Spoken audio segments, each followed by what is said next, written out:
So these are two of the most popular cameras to be released within the last year, the Fujifilm X100VI and the Fujifilm XM5. But which one should you choose? I want to compare both of these cameras and hopefully help you make a decision on which camera is right for you. Before we get started, I want to mention that I first bought the XM5 when it first came out, and I was using it for a couple months until I got the X100VI, and I'll be sticking to the X100VI as my everyday / travel camera. But before you think that this video is just bashing on the XM5, I actually think that for most people, the XM5 is a better buy, and I'll explain why throughout this video. So I'm going to compare the cameras through a few categories: image quality, build quality / usability, features, price / value, and then my recommendation on which camera is better for you. Timestamps for all of these sections will also be down in the description below if you want to jump through the sections. So I think pretty much every camera that comes out nowadays is going to have very good image quality, so I don't really think that it's going to be a huge factor in which camera is better for you. The XM5 has a 26 megapixel sensor, and the X100VI has a 40 megapixel sensor. From my personal experience, this doesn't really matter to me too much because I think for most people, 26 megapixels is more than enough. The image quality is going to be more decided based on what lens you get for your camera. So the X100VI has a 23mm f2 lens on it, and this is fixed, it can't be changed at all. The f2 makes it really good in low light, and the 23mm gives you about a 35mm full frame equivalent. The XM5 on the other hand has the ability to change lenses, and this is probably the biggest selling point that it has over the X100VI, so what lens you put on it is totally up to you. For video, both of these cameras can shoot 6.2K at 30 FPS, but the XM5 has the ability to shoot 3x2 open gate, which basically means that it can utilize the whole sensor, which makes it a lot better if you want to reframe your content later, especially if you're someone who likes to shoot horizontal video and then reframe it for vertical usage as well. For build quality and usability, the X100VI actually has a thin piece of metal over parts of it and the other parts of it being plastic. The XM5 is pretty much all made out of plastic, but I will mention that the XM5 doesn't feel cheap at all. So while I do give the edge for build quality to the X100VI, I don't think it's a huge difference unless you're someone that really likes to bang their camera around. The XM5 is quite a bit smaller than the X100VI. Obviously this does depend on what lens you put on the XM5. If you put a huge lens, then it's not going to be smaller than the X100VI, but both of these cameras are able to fit in something small like a jacket pocket, so these are both great for like an everyday travel camera. I mentioned before that the XM5 does have less megapixels than the X100VI, and while I mentioned that I don't really think that matters too much, because the X100VI has 40 megapixels, it has more resolution and is actually able to do crop mode. So I mentioned that with its native lens, the 23mm f2 is about a 35mm full frame equivalent. With crop mode, you can do a 1.4 times crop, which gives you about a 50mm full frame equivalent, and that still gives you 20 megapixels. Or it can do a 2 times crop, which gives you about a 70mm full frame equivalent, and that can still shoot at 10 megapixels. Obviously the XM5 does have the ability to change lenses, so if you were to put a zoom lens on it, then the crop mode probably doesn't matter too much, but if you're just sticking to a prime on the XM5, then the X100VI does have a little bit more flexibility with those crop modes. Now the XM5 does seem a little bit more geared towards video, while the X100VI does seem a little bit more geared towards photography. The X100VI has a viewfinder, and you're able to switch between an optical viewfinder and an electronic viewfinder, and I actually have been using the optical viewfinder a lot, and I actually kind of miss this from back when I was shooting DSLRs.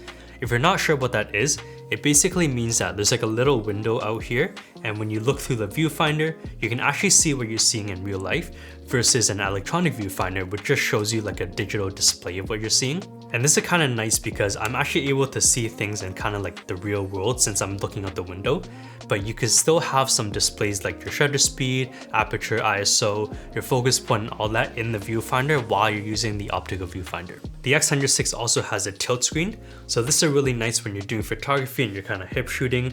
You can just tilt the screen down or up, and you don't have to flip out the screen before you tilt it towards you. So I actually like this for photography when I'm trying to be more incognito, because in one step I can just flip it open, shoot down here, and I can just keep it very close to my body, and makes it very nice to shoot with. The XM5 on the other hand does not have a viewfinder, and I kind of catch myself sometimes looking for the viewfinder just to remember that it's actually not here. The XM5 does have a tilt screen though, so you can flip this out, which is really good for video because you can shoot high or low, you can shoot vertical as well, and you can flip it towards yourself. So if you're doing vlogging, you're able to kind of just point at yourself and you can see exactly where you're filming. Button placements on both of these cameras are pretty similar. You both have a rear dial for changing shutter speed, and you have a front dial for changing things like aperture or ISO. The X100VI does have a dedicated exposure compensation dial though, and it also has a main dial on the top here, and this is used for changing shutter speed, and if you lift it, you can change your ISO, and then you can also change your aperture on the lens itself. And this just offers a very nice tactile feeling that the XM5 doesn't have. The XM5 just feels kind of like a normal camera, kind of like my Sony cameras, and this offers a much different experience. It kind of feels like you're shooting film. You have to fiddle around with the dials on the top or change aperture on the lens itself instead of just using the dials on the front and the back. And for some people, this is a really nice experience to use. But the XM5 does have a dedicated film simulation dial. So if you're someone who's a little bit newer to Fuji, or if you know that you like to change film simulations a lot, having the dedicated dial up here is really nice because you're able to quickly switch between all the different film simulations. On the X100VI, I had to program a separate button to be able to scroll through my film simulations. Now onto features. This category is going to be about features that one camera has that the other doesn't, mainly the X100VI. Because it is more expensive, it will have more features, but these features only matter if you actually care about them. So first, the X100VI has IBIS, or internal stabilization. This is really nice because if you want to shoot in low light with a very slow shutter speed, or if you want to do some like slow shutter speed photography, or if you want to do some handheld video, it has IBIS built in, which is really useful. The XM5 doesn't have IBIS, so you would need to use a lens that has optical image stabilization. The X100VI also has a 4-stop ND filter built into it, and you can set up a custom button to be able to toggle it on and off. And this is really nice because if I'm shooting photography with the high shutter speed, but then I want to shoot video with the slower shutter speed, I can just toggle on the ND filter and that takes care of that. Or sometimes the shutter speed doesn't go high enough, and if I still want to use a very low aperture, I can just use the ND filter here. Obviously the XM5, you can just treat it like any normal camera. You have a lens on it and you can just screw on an ND filter onto the front of your lens. But if you're not already using an ND filter, you would have to deal with the hassle of putting it on and off. So that kind of depends on if you think an internal ND filter will be useful for you. The X100VI also has a built-in flash.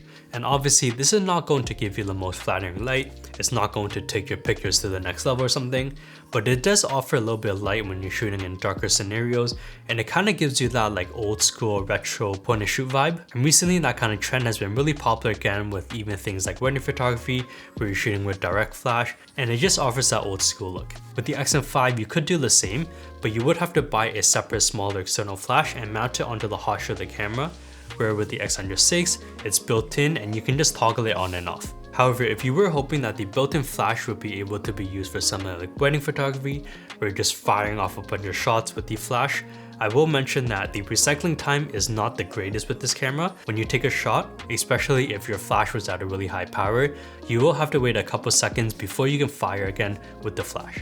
While both of these cameras can do custom film simulations, one of my critiques of the XM5 was that you can only save up to 4 custom film simulations, while the X100VI you can save up to 8. I currently have 7 different film simulations saved in the X100VI, so if I was using that on the XM5, I would have to give up a couple of film simulations or deal with the hassle of changing some back and forth, while with the X100VI I'm able to just save all 7 in there.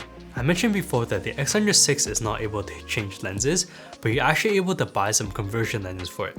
So again, the main lens is about a 35mm full frame equivalent. You can buy a wide angle conversion lens which gives you a 28mm full frame equivalent, or you can buy a tele conversion lens which gives you a 50mm full frame equivalent. However, this isn't the same as just being able to change lenses like on the XM5, because you have a lot more choices with lens selection rather than just the 2 conversion lenses for the X100VI. So even though the X100VI does have a lot more features, it does come with a pretty significant price bump to it. The XM5 comes out to be $800, which is actually a really great price point. This doesn't include any lens though. If you wanted to get the kit lens, you would just have to pay $100 more. Or if you're looking for some better third-party options, Viltrox and TT Artisan make some really great third-party lenses for very low cost. So you can actually get the XM5 plus a lens at a very affordable cost. The X100VI though comes in at $1,600, which is effectively double the price of the XM5. It does come with a lens because it is fixed, and it also comes with all the features I mentioned before. But again, that only matters if those features are actually important to you, and if they aren't important, then you're paying double the price for no reason. Now onto my personal experience with both of these cameras and why I chose the X100VI over the XM5. So counting up all my lenses, I currently have 11 lenses for my Sony cameras, and when I got the XM5, I had intended it for it to be an everyday / travel camera. But very quickly, I racked up my lens count for the Fujifilm system as well, and I currently have 5 lenses for it. And this led to a problem where every time I wanted to go out, I would start debating about which lens to bring, or maybe even bring 2 or 3 lenses, and that just started leading me into spending more time thinking about what lens to bring rather than just taking it and going out to shoot. With the X100VI, this actually appealed to me because it was super hassle-free. I don't have to spend time worrying about what lens to bring, or even if I should bring 2 or 3 lenses. I actually don't have a choice, so I just grab the camera and go, and this is what I have to work with. However, this point of view depends on you. When someone hears that the X100VI has a fixed lens and you can't change at all, you either immediately love it or you immediately hate it. And for me, I actually really like having a fixed lens, while for some other people, they might think that's crazy, like you're spending so much on a camera that you're not able to change lenses with, so that makes the XM5 a lot more valuable to them. I also mentioned that I really like using the optical viewfinder on the X100VI, and back when I started photography, I was mainly shooting photos and I like to use the viewfinder all the time. And when I got the XM5, I actually really missed the viewfinder, so having a viewfinder on the X100VI is really nice. And again, I really like using the optical viewfinder. I like looking out the little window and being able to actually see what it is like in real life versus just looking at a digital display of it. So for me, I really like that. Also with the XM5, while I really liked that it was small, I found that it was a little bit too small for me. Even with the little cage added onto it, which gives me a little bit of room on my pinky, I still found that the camera was a little bit too small, and my hands kept hitting stuff like the joystick. Just because it's a little bit too small, my hand basically covers the whole back of all the buttons. And with the X100VI, even though I don't have a cage or a thumb grip on it, it just feels a lot better in my hands. And I think that's one of the shooting experiences that I really liked with the X100VI, is that it just feels really nice to hold versus the XM5. But now with all these thoughts, which camera should you get? I think that the XM5 is objectively a better camera, and this is actually what I would recommend for most people.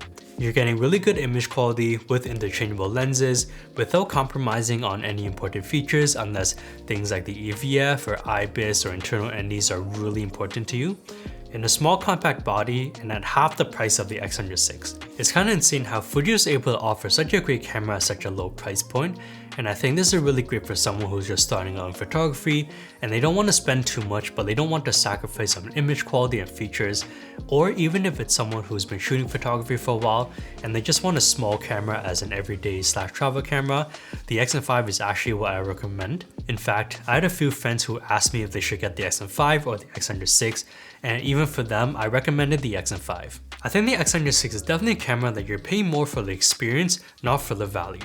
The experience of using these tactile dials, or playing around with a fixed lens, or using an optical viewfinder, or having a better grip, or having a built-in flash for those retro looking shots.